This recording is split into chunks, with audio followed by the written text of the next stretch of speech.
तो हरियाणा सरकार ने काफ़ी महत्वपूर्ण नोटिफिकेशन निकाला है, आप देख सकते हैं हरियाणा गवर्नमेंट का notification. Clarification regarding for giving the benefit of past service towards fixation of salary under Nigam wage rates vide instructions dated 19 January 2022। तो आपको सबको पता है कि जो पहले ठेकेदार के थ्रू कर्मचारी हरियाणा सरकार के विभागों में लगाए जाते थे, या फिर यूँ कहें कि डीसी रेट के थ्रू जो कर्मचारी लगाए जाते थे, उन्हें हटाकर सरकार ने HKRN हरियाणा कौशल रोजगार निगम शुरुआत कर दी थी। और उसी के संदर्भ में ये नोटिफिकेशन है कि पहले जो डीसी रेट पे कर्मचारी काम करते थे और फिर बाद में वो HKRN में चले गए, तो जो उन्होंने पहले काम किया था डीसी रेट पे, उसका एक्सपीरियंस HKRN में काउंट नहीं होगा। क्यों नहीं होगा? कि उनकी जो सैलरी में इंक्रीमेंट है उससे बच जाएगी सरकार। तो उसी के संदर्भ में नोटिफिकेशन है। देखिए, मैं आपको डिटेल में बताऊंगा। I am directed to invite your kind attention to the notification issued by instruction number इतना डेटेड 19 जनवरी 2022। तो 19 जनवरी 2022 का जो नोटिफिकेशन है ये भी मैं आपको पूरे डिटेल में बताऊंगा इसी वीडियो में। Wide which Clause 4. The state government had suppressed all the instructions of DC rate fixed revised from time to time by the DCs in Haryana state and prescribed Nigam wage rates for supply of manpower। तो इस notification में क्या था 19 January 2022 वाले में, कि DC rate पे जो कर्मचारी रखे जाते थे उसे खत्म करके, सप्रेस करके निगम वेज रेट जो कि HKRN के तहत मिलते हैं उसकी शुरुआत कर दी थी। Now many departments are seeking clarification as to whether past service can be calculated for the purpose of enhancement of salary of the persons engaged through HKRN। कि क्या जो पहले सर्विस दी है डीसी रेट पर उसका एक्सपीरियंस क्या HKRN में count होगा? नहीं होगा। The state government has considered the matter and it is clarified that past services rendered before Nigam wage rate. देखिए, बिफोर निगम वेज रेट का मतलब क्या है? निगम वेज रेट जो है ये वर्ड यूज होता है, ये सेंटेंस यूज होता है किसमें? HKRN में। और उससे पहले क्या था? डीसी वेज रेट थे। तो इन्होंने लिखा कि before Nigam wage rate, before HKRN prescribed wide instructions of even number dated 19 January will not be calculated for the purpose of enhancement of salary in case of persons engaged through HKRN। तो चलिए, सरकार को भी कुछ लगा होगा। वैसे अगर कैलकुलेट करती तो काफ़ी जो है एनहांसमेंट हो जाती सैलरी की HKRN के थ्रू, क्योंकि HKRN में क्या है कि एक्सपीरियंस के आधार पर आपकी सैलरी बढ़ती है। तो चलिए, एक बार मैं आपको ये जो 19 जनवरी की ये बात कर रहे हैं, 19 जनवरी 2022 वाला नोटिफिकेशन, ये भी मैं आपको पूरा दिखा देता हूं एक बार।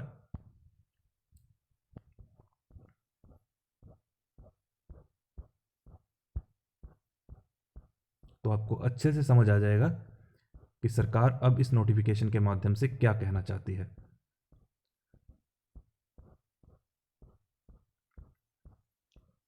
तो ये देखिए, आपके सामने आ गया है 19 जनवरी 2022 वाला नोटिफिकेशन।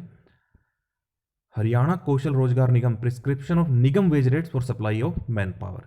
कि जब HKRN शुरुआत हुई तो अब उसमें सैलरी कैसे देंगे, उसमें सैलरी वर्ड ना यूज़ करके इन्होंने क्या यूज़ किया? निगम वेज रेट। तो एक एक स्टेप से मैं आपको बता रहा हूँ ताकि आपको समझ आ जाए। तो पहली बात तो क्या कि HKRN में जो सैलरी मिलती है उसे क्या कहते हैं? Nigam wage rate. ठीक है। I am directed to invite your attention to erstwhile Punjab government finance department instruction number इतना dated 1941 which has governed the matter of DC rates. Deputy commissioners had been prescribing wage rate for various categories of manpower in the district on the basis of our instructions। तो देखिए कि पहले DC rate जो है हर साल जो है जारी करते थे जो अपने अपने जिले के डीसी हैं, किसको ध्यान में रखकर? 1941 की पंजाब गवर्नमेंट की इंस्ट्रक्शंस को ध्यान में रखकर। फिर आगे क्या हुआ? It has been observe that various discrepancies have arisen over time involving differences in the rates of the rural labor and urban rates, increase in rates not proportional to the increase in the minimum wages, different prescriptions for experiences etc। तो फिर क्या हुआ कि सरकार को काफ़ी दिक्कतें आने लगी। कैसे आने लगी? कि गाँव में जो लेबर की रेट है वो अलग है, अर्बन की अलग है। अच्छा, जो मिनिमम वेज रेट है सरकार का, minimum wage rate wages act में, उसके बराबर वो सैलरी नहीं आ पाती थी कर्मचारियों की, तो फिर उसकी मांग करते थे वो। तो ऐसे बहुत सारे डिफरेंसेस आने लगे थे जिसकी वजह से सरकार ने डीसी रेट के थ्रू बंद करके HKRN के थ्रू निगम वेज रेट के माध्यम से भर्ती शुरू कर दी। तीसरे पॉइंट में यही बात कही है, government of Haryana has set up the HKRN with the mandate of deploying contractual man power in government department, board, corporation etcetera. तो इन सभी खामियों को दूर करने के लिए DC रेट को बंद कर दिया गया और HKRN की शुरुआत कर दी गई। Government has decided to prescribe wage rates for various categories level of job roles, copy enclosed, which shall be charged by the HKRN from the indenting department। तो फिर सरकार ने क्या किया, जब HKRN की शुरुआत हो गई, government has decided to prescribe wage rates. ठीक है, फिर सरकार ने क्या किया कि सैलरी कैसे देंगे, वेज रेट नाम रखा। अभी वेज रेट को भी चेंज करेंगे, तो वेज रेट का नाम रखा कि और फिर अलग अलग लेवल की जॉब रोल को इन्होंने प्रिस्क्राइब किया कि कैसे कौन सी जॉब के लिए कितनी सैलरी होगी। और फिर इन्होंने वेज रेट को बदलकर क्या नाम रख दिया, the rates shall be titled as Nigam wage rate. तो HKRN में क्या नाम रखा इन्होंने, वेज रेट नहीं रखा, DC रेट नहीं रखा, कुछ नहीं रखा, क्या रखा, निगम वेज रेट। तो जहां भी वर्ड आपको दिखे निगम वेजेस रेट, तो इसका मतलब है कि HKRN की बात कर रहे हैं। The government shall revise the Nigam wage rate from time to time. और इसको भी जैसे पहले DC रेट होते थे रिवाइज, इसको भी रिवाइज करते रहेंगे, इंक्रीज करते रहेंगे आपकी salary. These instructions will supersede all the instructions of the subject of DC rate issued by the government from time to time, including the instruction dated 1941। तो इससे पहले जितनी भी इंस्ट्रक्शन है, चाहे वो पंजाब सरकार की 1941 की हो, DC रेट हो, जितने भी अब तक जारी किए गए हों, वो सारे की सारे इंस्ट्रक्शन सुपरसीड कर दी गई हैं, यानी खत्म कर दी गई हैं। और जो अब ये वाला नोटिफिकेशन है 19 जनवरी वाला, ये लागू होगा। And also the instruction issued by the deputy commissioner in Haryana state, all the DC rate prescribed vide above said instruction shall stand withdrawn and the deputy commissioner shall henceforth not prescribe any DC rate. तो अब DC rate खत्म ही हो गया, तो DC साहब क्या करेंगे कि अब जारी नहीं करेंगे बस। Approval of finance department has been obtained vide unofficial memorandum, इससे इन्होंने फाइनेंस डिपार्टमेंट से इसकी अप्रूवल ले ली। अब मैं आपको जो इस नोटिफिकेशन में कह रहे हैं पूरा डिटेल्ड HKRN का एक आपको स्ट्रक्चर बता देता हूं। तो rationalisation of Nigam wage rate यानी कि DC rate in the state. तो पहले DC रेट थे, फिर जब HKRN में जब एम्प्लॉयज ट्रांसफर हुए तब क्या हुआ, ये मैं आपको पूरी डिटेल में इसलिए बता रहा हूँ। जो अब ये सरकार ने अब ये किया है कि जो पहले DC रेट का एक्सपीरियंस है वो अब HKRN में काउंट नहीं होगा, और उससे आपका क्या लॉस होगा वो मैं आपको दिखाना चाह रहा हूँ। तो इन separation of all the DC rate fixed revised from time to time by the deputy commissioner in the Haryana state under finance department instructions bearing number इतना, the governor of Haryana is pleased to create fix the Nigam wage rate. अब मैंने आपको बताया था ऊपर निगम wage rate क्या होता है, कि निगम वेज रेट HKRN के through in लिeu thereof applicable with effect from 1 जनवरी सन 2022। तो इससे पहले जितनी भी इंस्ट्रक्शंस थी वो सारी की सारी सुपरसीड कर दी गई हैं, सारी खत्म कर दी गई हैं, और अब से केवल एक ही चीज लागू रहेगी, वो रहेगी निगम वेज रेट, जो कि HKRN के माध्यम से आपको दिया जाएगा। ऑब्जेक्टिव क्या है, state government has set up the HKRN with the mandate of deploying contractual man power and man power for outsource service in government department, board, corporation, चाहे विभाग हो, बोर्ड हो, कॉर्पोरेशन हो, सभी में अब HKRN के थ्रू कर्मचारी भरे जाएंगे। With a view to prescribe wage rate to be charge by HKRN for manpower supplied to various department, board, corporation and other entities, government has decided to withdraw the erstwhile DC rate concept and prescribe new rate for various job roles. The new rate shall be termed as Nigam wage rate. तो ये B point आपको खुद ही समझ आ गया होगा अगर आपने मेरी पूरी वीडियो अच्छे से देखी है, कि अब DC रेट या वेज रेट ऐसा कोई भी शब्द यूज नहीं किया जाएगा, निगम वेज रेट इस्तेमाल किया जाएगा HKRN में मैन पावर को देने के लिए। और ये निगम वेज रेट कौन देगा, HKRN तो एक संस्था है, माध्यम है केवल कर्मचारी प्रोवाइड करवाने की। निगम वेज रेट किसे देने होंगे, जिस भी विभाग में आप काम करेंगे। इंटेंडिंग डिपार्टमेंट बोलता है, जो वर्ड ऊपर आया था अभी नोटिफिकेशन में, वहां में रह गया था बताना। तो इंटेंडिंग डिपार्टमेंट ये होता है जिस विभाग में भी आप काम कर रहे हैं वो विभाग HKRN को पैसे देगा, यानी कि विभाग HKRN को सैलरी प्रोवाइड करवाएगा कर्मचारियों को। Categorisation of district, for the purpose of Nigam wage rate, all the districts including Chandigarh and Delhi have been grouped into 3 categories 1, 2 and 3। तो कैटेगरी 1 में कौन कौन से जिले आते हैं, गुरुग्राम, फरीदाबाद, पंचकुला और Sonipat, Delhi and Chandigarh in the offices under the control of state government which are situated in Delhi and Chandigarh. तो ये सारे जिले, लगभग 4 जिले हरियाणा के, और दिल्ली राष्ट्रीय राजधानी, और चंडीगढ़ यूनियन टेरिटरी हरियाणा पंजाब की। और सेकंड कैटेगरी में अगर बात करें हम, पानीपत, झज्जर, पलवल, आप एक बार ये सारे जिले देख लें। और थर्ड कैटेगरी में महेंद्रगढ़, फतेहाबाद, सिरसा, नूंह, चरखी दादरी। द रैशनले यानी कि आधार क्या है इन डिस्ट्रिक्ट को ऐसा बांटने का? The rationale for this classification is urban development. तो अर्बन डेवलपमेंट के आधार पर इन जिलों का कैटेगराइजेशन किया गया है। Category 1 comprises those district which have proximity to capitals. तो कैटेगरी 1 में जो गुरुग्राम, फरीदाबाद, पंचकुला, सोनीपत, दिल्ली एंड चंडीगढ़ आया है, वो क्यों आया है?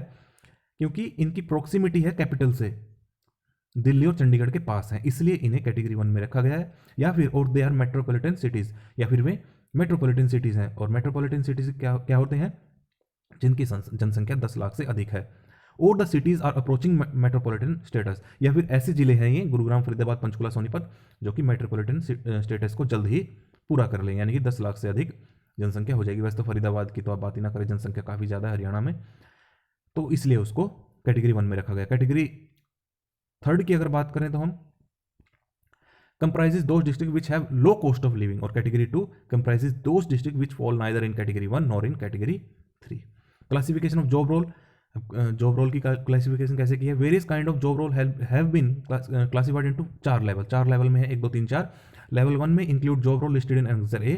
तो ये सारे जितने भी हैं जो भी जॉब रोल है, इनका एनेक्सर मैं भी आपको नीचे दिखाऊंगा। लेवल 1 का एनेक्सर ए है, where education qualification is up to matric. तो 10वीं तक की जितनी भी जॉब है, 10वीं तक की पढ़ाई की, उन्हें 1 में रखा गया है। 2 में मिनिस्ट्री, या तो वो मिनिस्ट्रियल नेचर की है या फिर नॉन टेक्निकल है। और लेवल 3 में which are of technical nature की हैं और रिक्वायर्ड आईटीआई और अदर टेक्निकल क्वालिफिकेशन जिसमें चाहिए।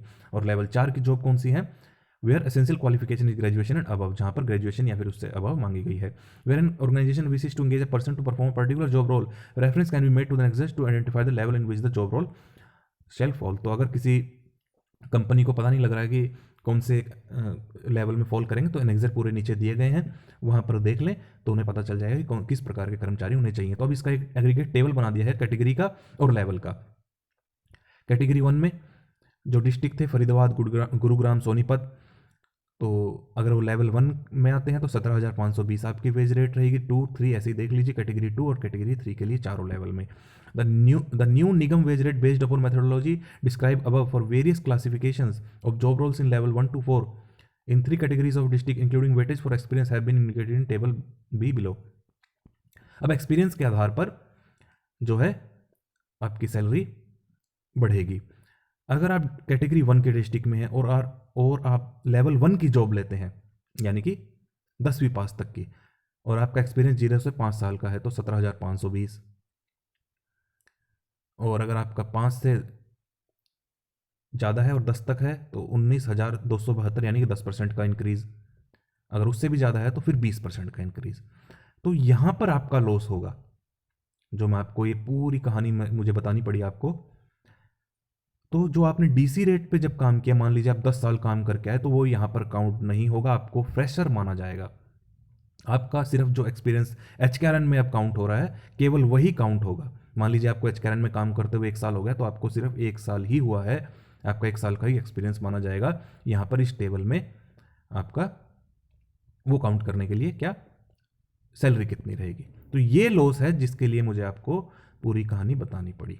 एनुअल रिवीजन जो मैंने आपको बताया, जो अभी ये रेट है, इनमें हर साल चेंजेस आते रहेंगे। Suppression of existing DC rate, ये तो खत्म हो ही गया, मैंने आपको बता दिया।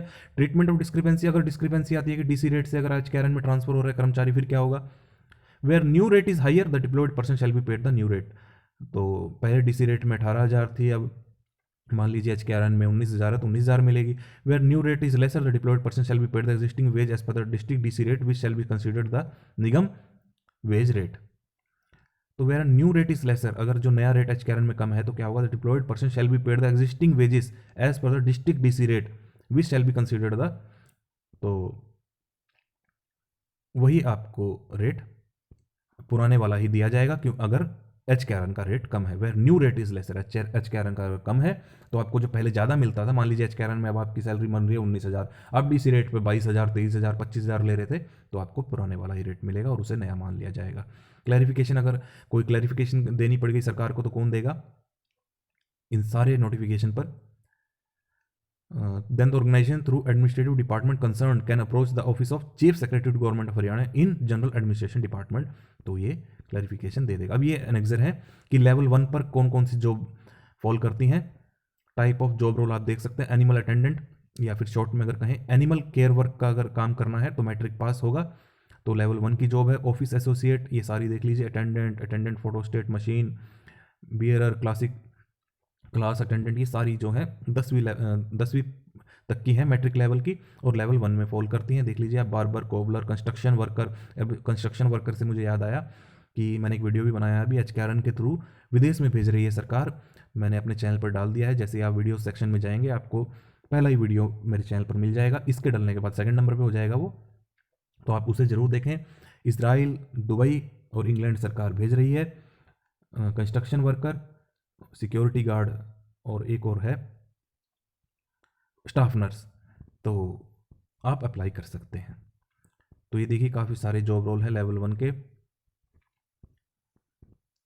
ये था नेक्सर 1 आपका।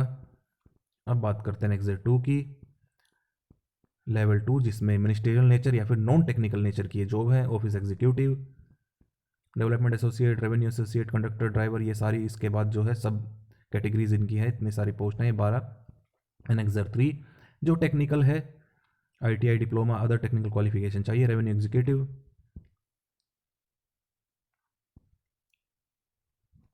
ये सारी आप एक बार देख लीजिए।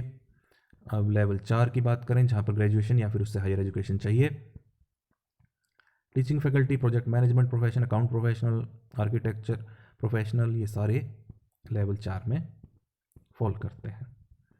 तो देखिए ये वाला नोटिफिकेशन बताने के लिए लेटेस्ट 15 दिसंबर सन 2023 का मुझे आपको पूरी कहानी बतानी पड़ी। अब आपको समझ आ गया होगा कि आपका कहाँ पर नुकसान हो रहा है। फिर भी सरकार का कोई और मत रहा होगा, सरकार एक पूरा ओवरऑल व्यू देखती है, ओवरव्यू देखती है, तो सरकार ने ये नोटिफिकेशन जारी किया है कि पहले की आपकी कोई भी जो एक्सपीरियंस है वो काउंट नहीं होगा एचकेआरएन का निगम वेज रेट काउंट करने के लिए। तो आप सबकी क्या राय है सरकार के इस फैसले पर? आप अपनी राय हमें कमेंट बॉक्स में ज़रूर दें।